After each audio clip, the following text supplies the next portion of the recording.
Halo semua, selamat datang di Harry Channel. Di video pertama kali ini, saya akan membahas mengenai circular queue. Sebelum kita ke topik tersebut, kita harus terlebih dahulu memahami apa itu queue sendiri. Tujuannya akan mempermudah pekerjaan kita dalam mempelajari queue ini. Karena selain itu juga, circular queue dan queue tidak jauh berbeda. Adapun materi-materi atau sumber-sumber yang saya gunakan pada saat ini saya dapatkan dari internet berupa Google dan channel-channel YouTube lainnya. Jadi saya harap rekan-rekan senang untuk menonton video kali ini. Pada dasarnya, Q memiliki prinsip FIFO, first in, first out, yang artinya masuk pertama, keluar pertama. Seperti yang terlihat pada antrean yang terjadi di suatu supermarket, di mana seseorang yang mendapat barisan di depan sedang melakukan suatu transaksi dengan kasir. Dan setelah transaksi berhasil dilakukan, maka orang tersebut pun akan segera meninggalkan supermarket. Dan orang-orang yang berada di belakangnya akan maju dan melakukan transaksi yang sama juga dengan kasir. Begitu pula untuk seterusnya dan seterusnya. Pada tayangan tersebut merupakan konsep dasar untuk kita berpikir mengenai materi yang akan saya sampaikan pada saat ini. Namun, bukan dasar untuk mengerjakannya. Q merupakan sekumpulan data yang dimana jika kita ingin menambahkannya, hanya bisa dilakukan melalui sisi belakangnya saja, atau yang biasa disebut dengan rear. Sedangkan untuk mengurangi dan menghapus, hanya bisa dilakukan melalui ujung sisi lainnya, yang biasa disebut dengan front. Jadi intinya, rear untuk menambahkan, sedangkan front untuk mengurangi atau menghapus. Lalu, bagaimana penerapan Q itu sendiri? Seperti yang terlihat pada tayangan berikut, terdapat 6 buah kotak yang masih kosong dan belum terisi apa-apa, sehingga kondisi ini tergolong underflow. Lalu bagaimana dengan posisi front dan rear-nya? Karena data yang akan dimasukkan ke dalam kotak masih belum terisi, maka posisi front dan rear-nya masih berada pada min 1 atau masih di luar jangkauan. Bagaimana cara kita untuk menambahkan suatu data, misalkan data yang ingin kita masukkan adalah 10. Simak tayangan berikut ini.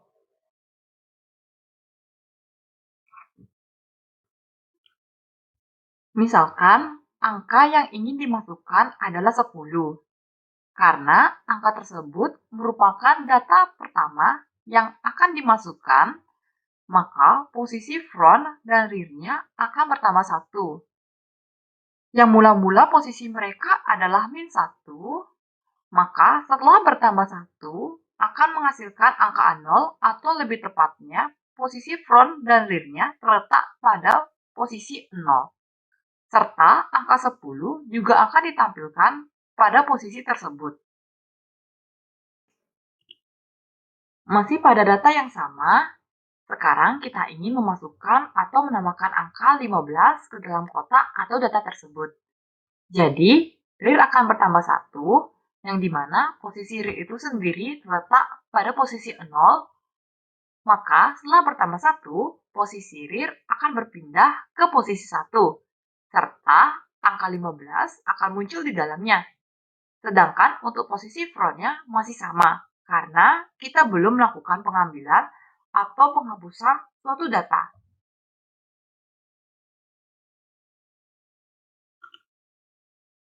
Di data yang sama pula, kita ingin memasukkan angka 20 ke dalam data atau kotak tersebut. Jadi, rear akan bertambah 1, yang dimana posisi sebelumnya, rear itu sendiri terletak pada posisi 1.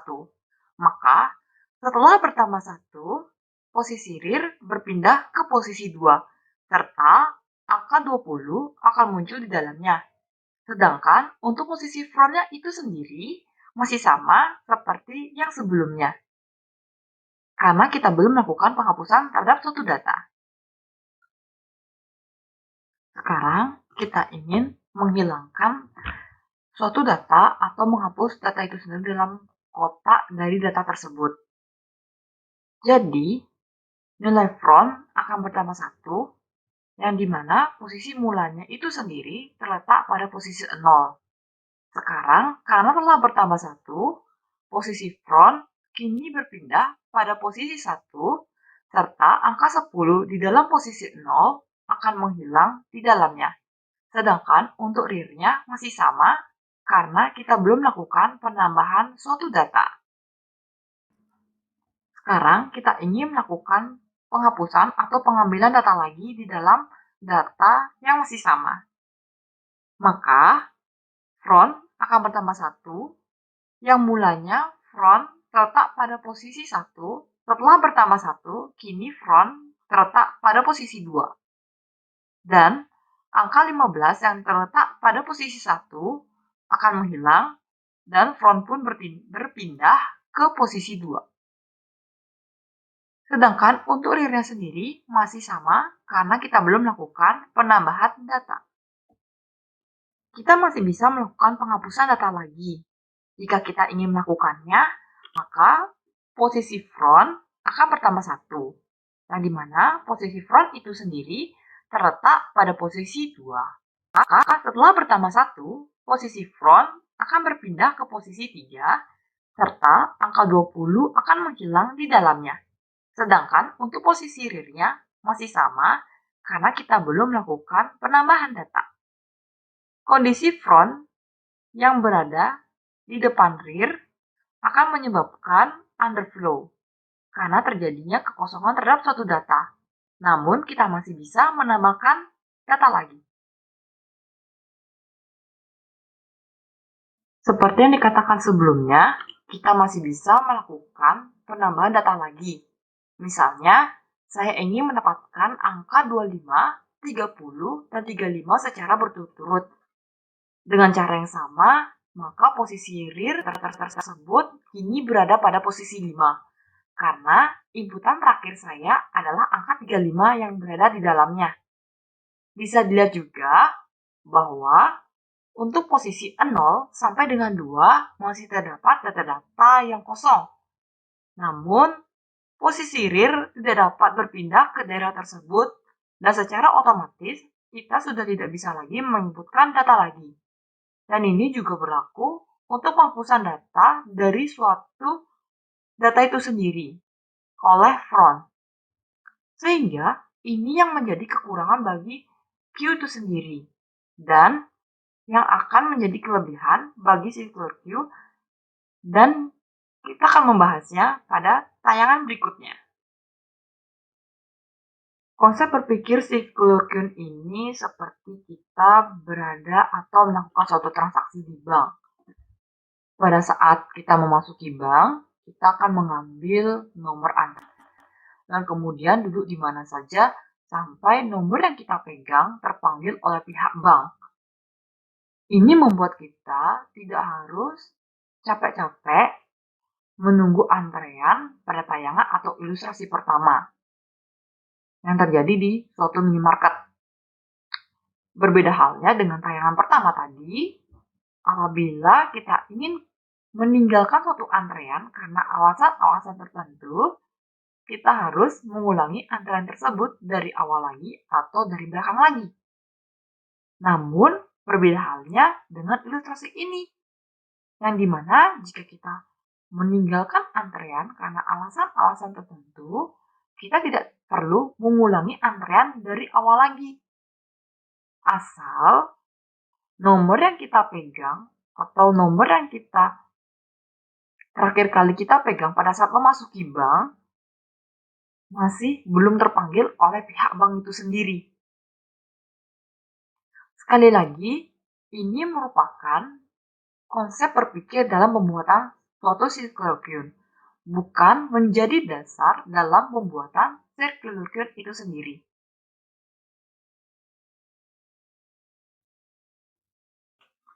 Jadi, circular queue merupakan sekumpulan data yang dimana posisi terakhir atau rear-nya dapat dihubungkan kembali ke posisi pertama atau front, sehingga membentuk suatu pola seperti lingkaran, asal data yang kita masukkan tidak overflow.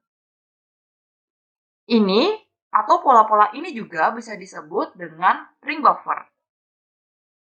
Seperti halnya pada queue umumnya, circular queue mempunyai cara kerja yang sama, yakni front digunakan untuk menghapus atau mengambil suatu data, sedangkan rear untuk menambahkan suatu data.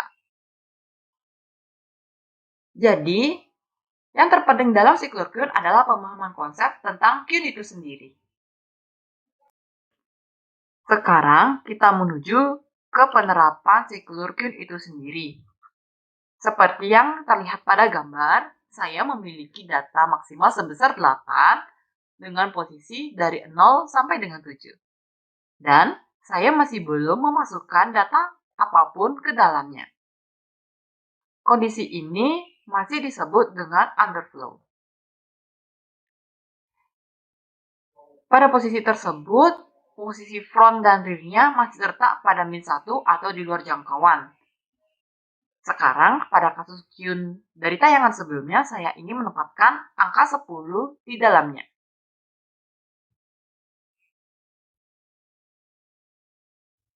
Sekarang, kita akan memasukkan angka 10 ke dalam circular queue tersebut. Cara pengerjaannya hampir sama dengan proses pembuatan Qn yang telah disampaikan pada tayangan sebelumnya. Karena kita ingin memasukkan data untuk pertama kalinya, maka posisi front dan rear-nya akan bertambah 1. Sehingga posisi front dan rear-nya kini berada pada posisi 0. Dan angka 10 akan muncul pada posisi tersebut.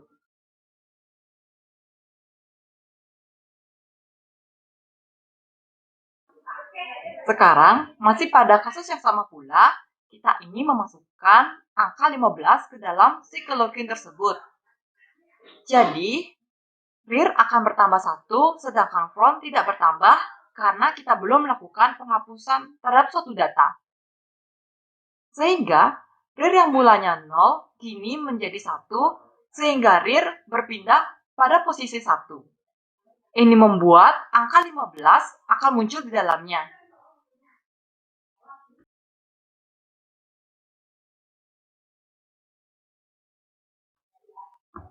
Kita sekarang akan menginputkan angka 20 ke dalam circular queue itu sendiri.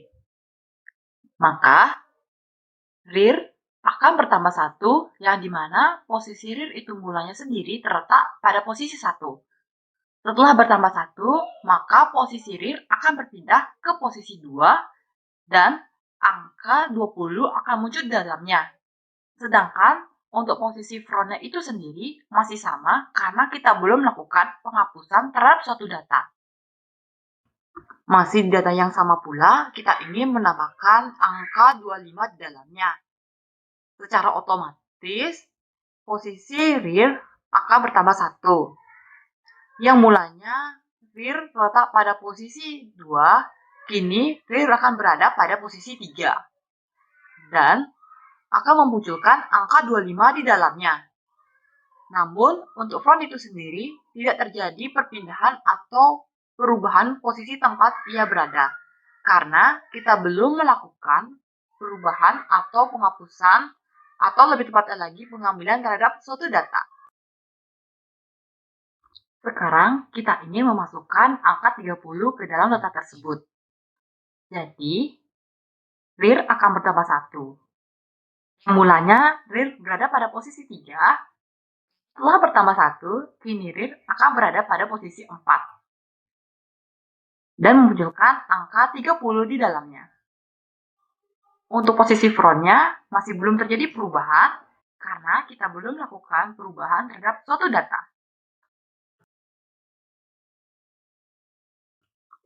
Sekarang, kita ingin menambahkan angka 37 di dalamnya. Maka, secara otomatis, rear akan bertambah 1. Yang mulanya rear terletak pada posisi 4, karena setelah bertambah 1, rear akan berpindah ke posisi 5 dan memunculkan angka 37 di dalamnya. Namun, berbeda halnya dengan front masih belum ada perkembangan hingga saat ini. Masih di data yang sama pula, kita ingin menambahkan angka 1 di dalam data tersebut. Maka, secara otomatis, rear akan bertambah 1. Rear yang pada mulanya berada pada posisi 5, kini bertambah 1 menuju ke posisi 6, dan memunculkan angka 41 di dalamnya.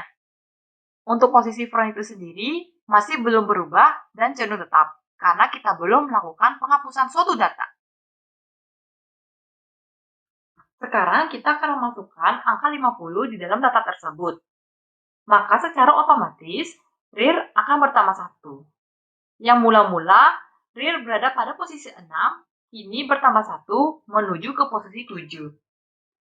Dan memunculkan angka 50 di dalamnya. Namun, karena front masih belum ada perkembangan, maka front tidak berubah pada posisinya. Kini, kita sudah tidak dapat menambahkan data lagi, karena setiap data sudah terisi oleh masing-masing nomor.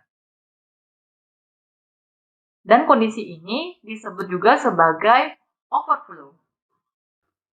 Seperti yang kita dapat lihat dari gambar, kondisi dari data tersebut telah mengalami overflow, yang artinya kita sudah tidak bisa menambahkan lagi. Namun, kita masih bisa menghapus dari data tersebut dengan menggunakan front. Maka secara otomatis, front akan bertambah 1. Front yang mula-mula bernilai 0, kini bertambah 1, dan kemudian berpindah ke posisi 1. Dan angka 10 yang terletak pada 0 akan menghilang, namun untuk posisi rear-nya masih sama karena kita tidak melakukan penambahan terhadap suatu data. Sekarang kita ingin melakukan penghapusan lagi dari data yang telah tersedia pada circular queue ini. Maka secara otomatis front akan bertambah 1, yang dimana mulanya front letak pada posisi 1, kini berpindah ke posisi 2 karena telah bertambah 1. Dan angka 15 yang terletak pada posisi 1 akan menghilang. Terlihat juga pada gambar, terdapat 2 buah data yang kosong, yakni pada posisi 0 dan posisi 1. Dan kelebihan dari circular queue ini, kita bisa menambahkan data-data di dalamnya. Jadi, simak tayangan berikutnya. Seperti yang dikatakan sebelumnya, kita masih bisa menambahkan data lagi asal posisi-posisi tersebut masih kosong atau masih belum didapati oleh data-data. Misalkan saya ingin menginputkan angka 7 di dalamnya, maka secara otomatis nilai rear sama dengan mas dikurangi 1. Posisi rear saat ini adalah 7. Sedangkan nilai mas keseluruhan rear adalah 8. Jika 8 dikurangi 1, maka nilai rear sama dengan nilai rear. Jadi, pada saat nilai rear sama dengan nilai rear akan kembali ke posisi semula, yakni posisi 0. Dan angka 7 akan ditampilkan pada posisi 0. Sekarang, kita bisa melakukan penghapusan suatu data dengan front. Sama seperti dengan cara-cara front yang lainnya, atau lebih tepatnya yang telah ditayangkan pada tayangan sebelumnya, kita bisa melakukannya dengan cara itu untuk seterusnya dan seterusnya, seperti yang terlihat pada tayangan ini. Namun, jika posisi front berada di depan posisi rear, maka kondisi ini disebut juga sebagai underflow, karena terdapat kekosongan-kekosongan pada data-data baik itu dari kondisi 0 sampai pada kondisi nomor 7. Namun, kita bisa menambahkan datanya lagi. Sekarang, kita menuju ke Kamuskool. Kamuskool berfungsi untuk melengkapi materi kita pada hari ini. Ada beberapa kata yang harus kita ketahui bersama dalam proses pembuatan suatu queue. Yang pertama adalah the queue. The queue digunakan untuk mengambil atau menghapus suatu data. Yang kedua adalah in queue. In queue digunakan untuk menambahkan atau memasukkan suatu data. Yang ketiga ialah front. Front adalah item yang berada pada posisi yang paling depan dari suatu antrean dan membantu proses the queue terjadi. Yang terakhir adalah rear. Rear merupakan item yang berada pada posisi yang paling belakang dari suatu antrean dan membantu proses in queue terjadi dari suatu antrian. Setelah ini, kita akan membuat sebuah program circular queue dengan menggunakan bahasa C di dalamnya. Jadi, tetap disimak ya. Sekarang saya akan menjelaskan fungsi-fungsi dan program yang saya gunakan dalam proses pembuatan program circular queue ini. Yang pertama adalah konstanta berupa nilai maksimal yang dimana dengan maksimal untuk memasukkan datanya adalah sebesar 8. Lalu yang kedua, saya juga membuat sebuah deklarasi global yang dimana yang pertama, untuk frontnya sendiri saya buat sama dengan -1 atau berada pada -1. Yang kedua, untuk rear-nya saya membuat atau berada juga pada -1 karena untuk front dan rear ketika kita belum memasukkan data, mereka berdua masih terletak pada posisi -1. Lalu yang ketiga, saya membuat queue dengan array max sebesar 8. Lalu saya juga membuat fungsi. Nah, seperti yang lihat saya di sini membuat 3 fungsi. Yang pertama adalah fungsi untuk menambahkan elemen ke dalam fungsi tersebut. Lalu yang kedua adalah fungsi untuk mengurangi. Lalu yang ketiga, saya juga membuat fungsi untuk menampilkan. Sekarang kita akan berlanjut ke fungsi utamanya.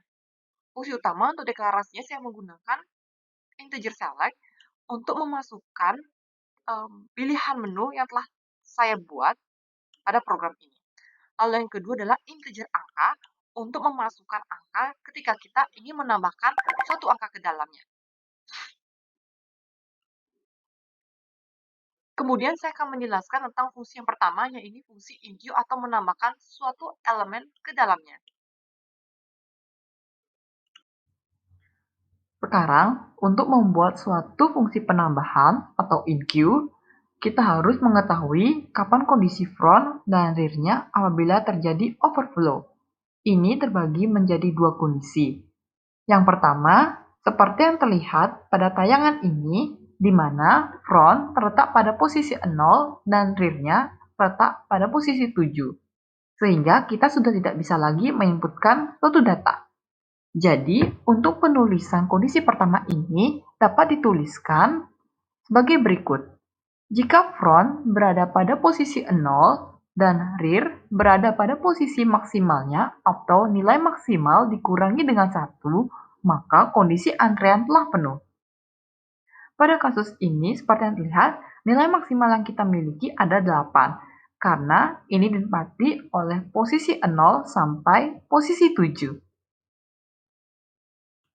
Seperti yang terlihat, pada tayangan berikut telah dilakukan dequeue atau pengurangan terhadap suatu data, karena front telah berpindah ke posisi 1, dan angka 10 telah menghilang dalam posisi 0 tersebut. Serta pada rear juga telah terjadi penambahan karena rear telah berpindah posisi menuju posisi 0, dan angka 5 muncul atau telah dimasukkan ke dalamnya. Pada tayangan ini pula, telah terjadi overflow. Dengan posisi front yang berada di depan rear ini, maka untuk penulisan kondisi keduanya adalah jika front berada pada posisi yang sama dengan rear ditambah dengan 1, maka antrian telah penuh. Seperti yang terlihat pada kedua gambar yang ada pada tayangan di atas, kita akan mendapat kondisi pertama dan kondisi kedua apabila suatu antrean telah penuh. Kondisi pertama dan kondisi kedua ini dapat digabungkan. Apabila digabungkan akan menjadi jika front berada pada posisi 0 dan rear berada pada posisi maksimalnya, atau front yang berada pada posisi yang sama dengan rear ditambah dengan 1, maka antrean telah penuh. Penggunaan kata auto di sini untuk mempermudah user dalam menentukan apakah antrean tersebut telah penuh atau tidak dengan salah satu kondisi yang telah tersedia. Jadi, jika front berada pada posisi 0 atau sama dengan 0 dan rear-nya berada sama dengan pada posisi max dikurangi dengan 1, atau front berada sama dengan posisi rear ditambah dengan 1 akan dicetak ke layar atau tampilan outputnya adalah antrian telah penuh. Dan fungsi return di sini untuk keluar dari fungsi inQ ini. Jika kondisi ini bernilai false, itu artinya masih ada slot-slot yang kosong sehingga kita masih bisa untuk memasukkan data lagi. Untuk kondisi front berada pada min 1 akan dijelaskan pada tayangan yang sudah pernah saya jelaskan pada tayangan sebelumnya. Sekarang kita akan memasukkan angka 10 ke dalam circular queue tersebut. Cara pengerjaannya hampir sama dengan proses pembuatan queue yang telah disampaikan pada tayangan sebelumnya. Karena kita ingin memasukkan data untuk pertama kalinya, maka posisi front dan rear-nya akan bertambah 1. Sehingga posisi front dan rear-nya kini berada pada posisi 0. Dan angka 10 akan muncul pada posisi tersebut. Dari tayangan tersebut, fungsi inQ akan dicek kembali apakah fungsi front telah berada pada min 1.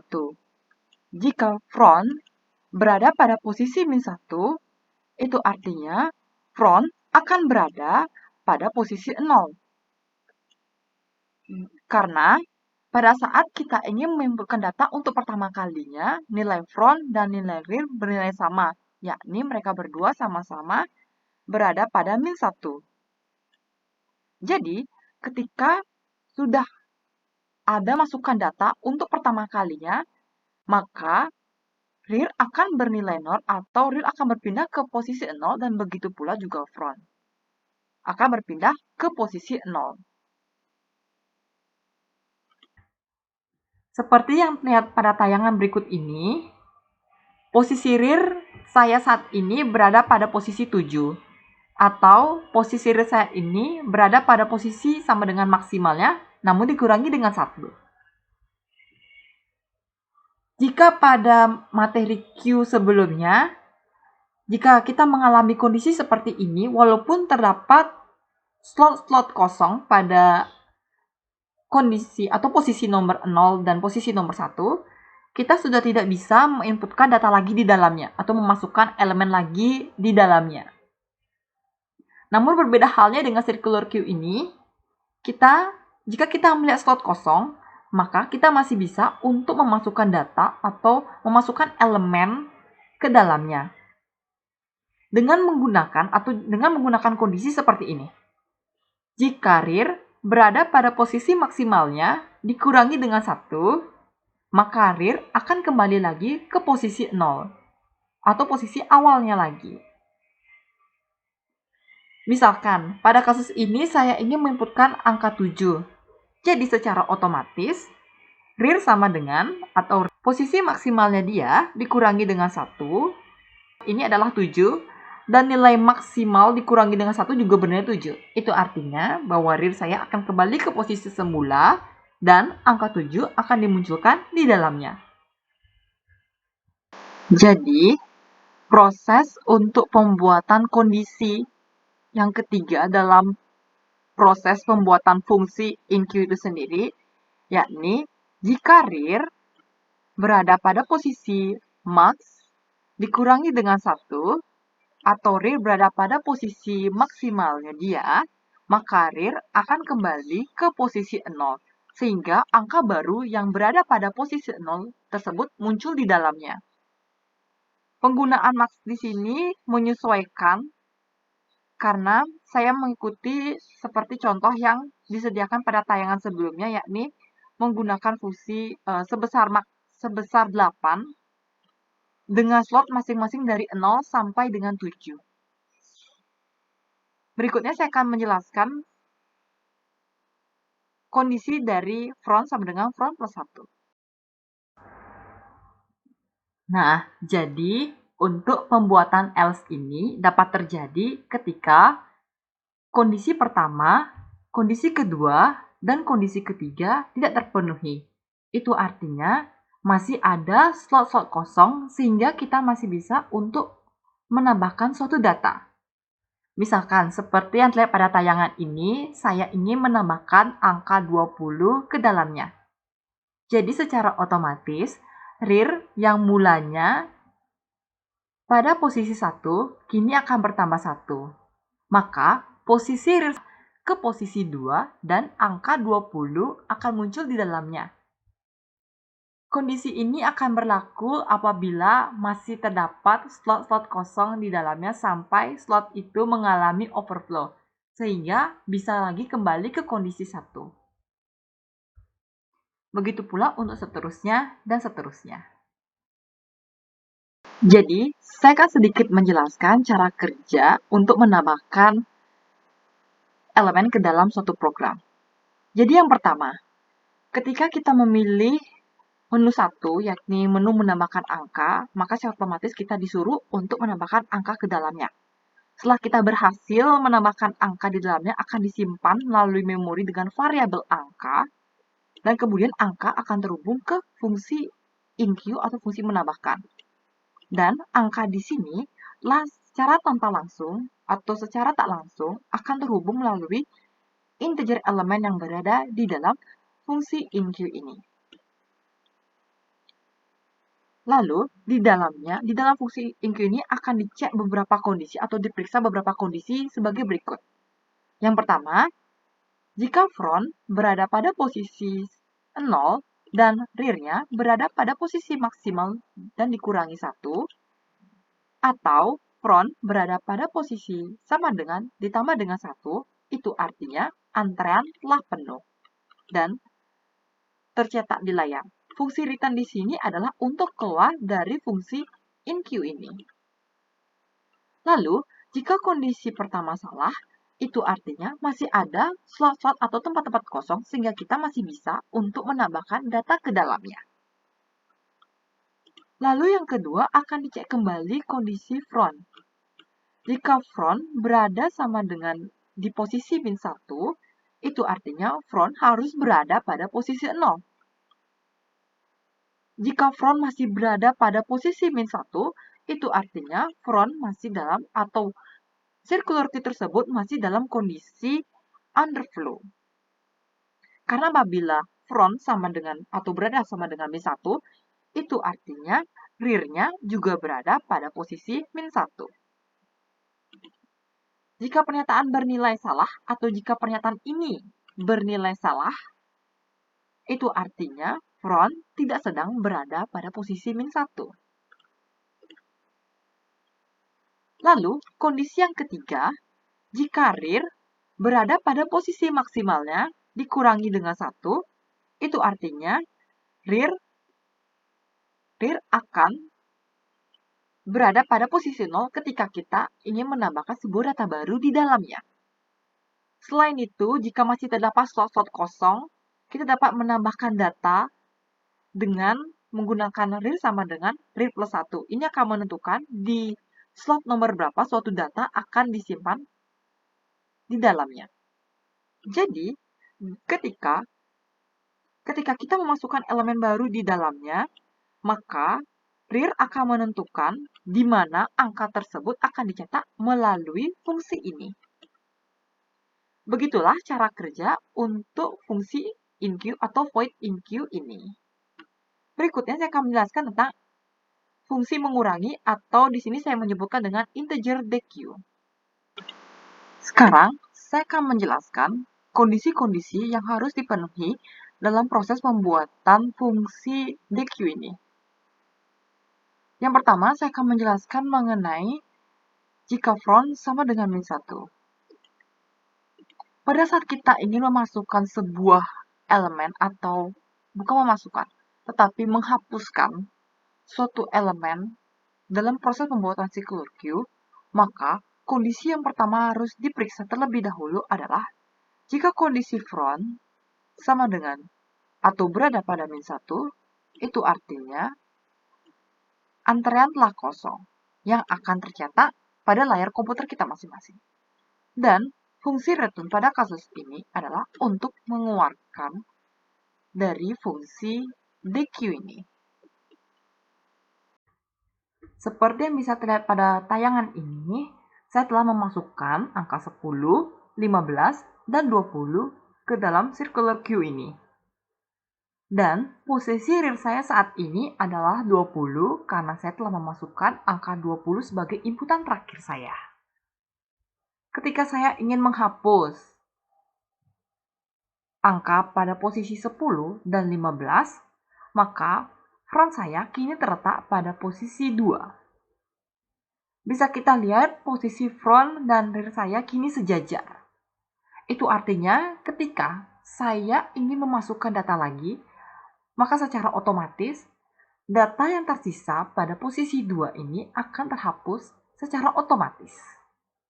Maka untuk penulisan kondisi jika kita ingin melakukan DQ terhadap suatu elemen dapat ditulis jika front sama dengan rear, itu artinya rear akan berada pada posisi -1 dan front juga berada pada posisi -1. Jika kita lihat pada kondisi sebelumnya yang dimana kita tuliskan front sama dengan -1, maka akan dicetak ke layar antrian Anda telah kosong. Dan fungsi return berfungsi untuk keluar dari fungsi DQ ini. Sekarang, seperti yang telah terlihat pada tayangan berikut, kini posisi rear saya terletak pada posisi 5, karena saya telah menambahkan angka 37 di dalamnya. Namun berbeda halnya dengan front, dalam posisi 6, angka 41 telah menghilang di dalamnya, dan secara otomatis front telah berpindah ke posisi 7. Sekarang, kita masih bisa melakukan suatu penghapusan data lagi. Penghapusan dapat dilakukan dengan cara yang sama halnya dengan pada saat kita menambahkan data pada proses pembuatan fungsi DQ ini. Jika tertulis, maka jika front sama dengan max dikurangi dengan 1, maka front akan kembali ke posisi 0. Dan angka 50 dalam kasus ini akan menghilang di dalamnya. Sekarang kita akan membahas fungsi else yang digunakan pada proses pembuatan DQ ini. Else digunakan apabila kondisi pertama atau kondisi-kondisi sebelumnya telah atau tidak terpenuhi sama sekali. Itu artinya masih ada data-data yang masih bisa dihapuskan. Maka, seperti pada kasus yang lihat di layar, pada posisi 1 yang mulanya berisikan data 15, kini sudah terhapus dan front berada pada posisi 2. Maka untuk penulisannya, front sama dengan front ditambah 1. Pada kasus ini kita bisa lihat bahwa front yang pada mulanya tetap pada posisi 1, namun karena kita telah melakukan penghapusan terhadap suatu data, secara otomatis front akan bertambah 1. Jadi, itulah beberapa kondisi-kondisi yang harus dipastikan pada saat pembuatan fungsi DQ ini. Jadi, saya akan terangkan sedikit cara kerjanya. Ketika kita ingin memasukkan pilihan menghapus data atau pilihan yang bernomor 2 ini, maka secara otomatis suatu angka akan terhubung ke dalam fungsi DQ ini. Angka yang dimaksud adalah angka yang sudah kita masukkan ke dalam program ini. Jadi, pada saat front sama dengan -1, jika pernyataan bernilai benar, maka akan dicetak layar ke komputer kita bahwa antrian telah kosong. Dan return keluar dari fungsi ini. Lalu yang kedua, ini menunjukkan elemen sama dengan Q array front, ini menunjukkan bahwa elemen mana sajakah atau angka-angka yang sudah dihilangkan oleh front ini. Kemudian, jika front berada pada saat posisi yang sama dengan rear, itu artinya terdapat satu elemen kosong yang masih ada di dalamnya. Sehingga secara otomatis, elemen tersebut sudah dihapuskan dalam program. Jika kondisi terpenuhi, maka rear akan berada pada posisi min 1 dan front juga berada pada posisi min 1. Jika front berada pada posisi min 1, akan tercetak ke layar antrean telah kosong. Nah, kemudian jika pernyataan ini salah, maka akan berlanjut ke else if.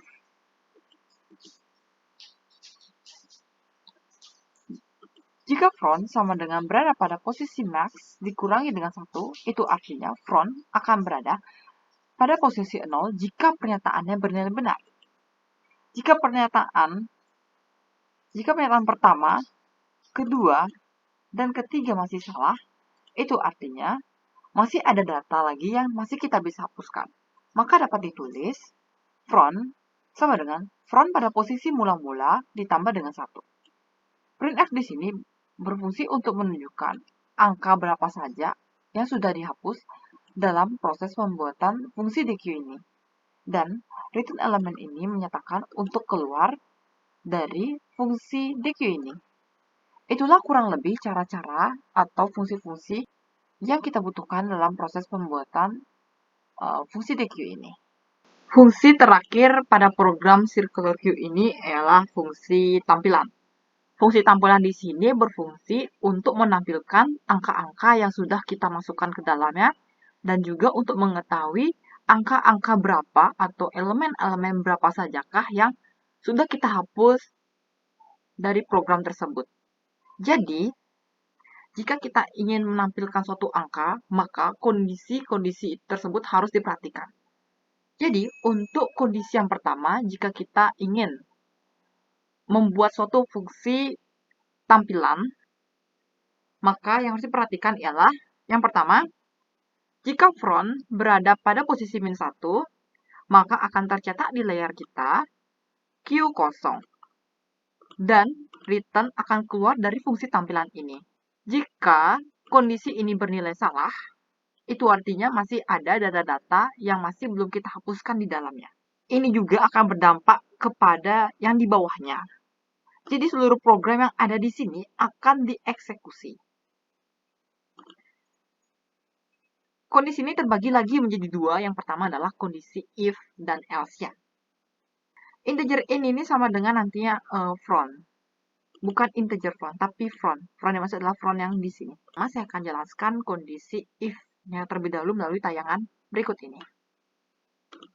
Pada tayangan ini, maka dapat disimpulkan bahwa jika front berada pada posisi lebih kecil dibandingkan dengan rear-nya, itu artinya tolong dicetak angka-angka yang berada pada range tersebut. Jika kondisi ini atau jika while ini bernilai salah, itu artinya tidak akan tercetak apapun di layar komputer kita. Jika pernyataan bernilai benar, maka akan tercetak angka-angka tersebut. Dan Q prefix in ini akan berguna untuk mengetahui seberapa banyak angka yang harus dicetak di dalamnya. Sebelumnya ada hal yang harus saya konfirmasi terlebih dahulu. Nah, jika front berada lebih kecil daripada posisi rear-nya, maka angka-angka dari posisi tersebut akan dicetak seperti penjelasan yang ada di sebelumnya.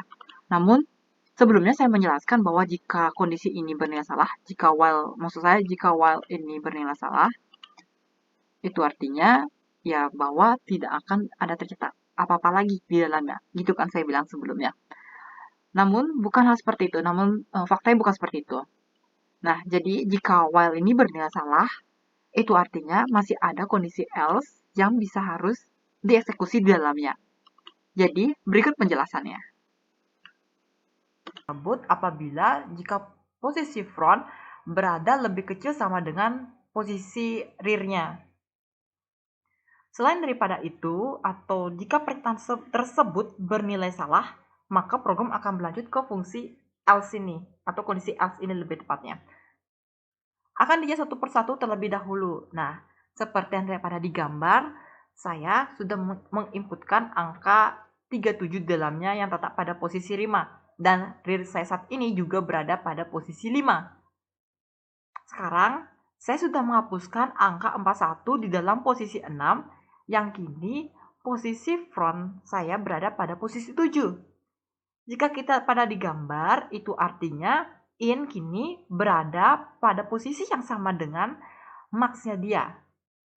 Itu artinya untuk kondisi while yang pertama ini adalah ketika in atau front ini lebih tepatnya berada pada posisi yang lebih kecil sama dengan max min satunya dia. Itu artinya angka-angka yang berada di dalamnya akan tercetak di layar. Tapi dimulai dari angka yang berada pada posisi frontside ini, yakni angka 50. Jadi yang tercetak pertama adalah angka 50, 10, 15, dan seterusnya sampai 37 ini. Kemudian, untuk kondisi yang kedua, jika saya melakukan suatu penghapusan data lagi ya, maka secara otomatis in akan berada pada posisi 0. Atau front saya akan berada pada posisi 0. Dan angka 50 akan terhapus di dalamnya. Maka, untuk kondisi yang kedua ini, akan tercetak di layar dari angka yang nomor 10, 15, sampai nomor 37 di dalamnya. Fungsi in prefix ini sama seperti halnya yang saya jelaskan pada tayangan yang sebelumnya. Jadi itulah kurang lebih fungsi yang saya dapatkan dari program tampilan saya. Sekarang, saya akan merangkum dari keseluruhan fungsi tampilan ini. Dalam membuat fungsi tampilan, ada beberapa kondisi yang harus terpenuhi. Yang pertama, jika front berada pada posisi min 1, artinya Q kosong. Dan return akan mengembalikan fungsi tampilan ini. Yang kedua, jika front ini atau jika kondisi ini tidak terpenuhi, maka fungsi yang di bawahnya akan dieksekusi. Lalu, ini terbagi lagi menjadi dua kondisi. Yang pertama, untuk kondisi front kurang dari sama dengan real, dan untuk else-nya, apabila front berada lebih besar sama dengan real. Apabila front lebih kecil sama dengan real, pernyataannya bernilai benar, maka akan tercetak di layar angka-angka yang telah dimasukkan ataupun yang telah dihapuskan ke dalam. Lalu kemudian, jika pernyataan bernilai salah, maka akan muncul pernyataan yang di bawahnya dengan cara yang hampir sama pula seperti yang dijelaskan pada tayangan sebelumnya. Pada hari ini juga kita akan mencoba pengimplementasian penggunaan program Circular Queue dalam program bahasa C. Sekarang saya akan menjalankan programnya. Agar program ini terus berjalan berulang karena kita pasti ingin menambahkan data lebih dari satu ataupun menghapus data pasti lebih dari satu, maka diperlukan looping atau perulangan. Jadi di sini dari berbagai sumber atau berbagai referensi yang ada, saya lebih memilih menggunakan do while. Penggunaan do ini ada batasnya. Nah, batasnya adalah jika saya memilih angka nomor 4, maka otomatis program saya akan keluar dari Circular Queue ini. Jadi saya sudah tidak bisa menambahkan, menghapuskan, atau menampilkan elemen lagi di dalamnya. Ya, jadi seperti itu kurang lebih pembahasan saya mengenai Circular Queue. Saya harap rekan-rekan semua dapat mengerti tentang materi yang saya sampaikan pada hari ini. Jika mengerti, tolong berikan like-nya dan jangan lupa komentar agar channel ini semakin maju dan berkembang. Dan mohon maaf juga seperti pengucapan Kyun, itu seharusnya yang benar adalah Q, bukan Kyun. Dan saya Heri, terima kasih telah menonton channel ini. Sampai jumpa di video-video selanjutnya. Dadah!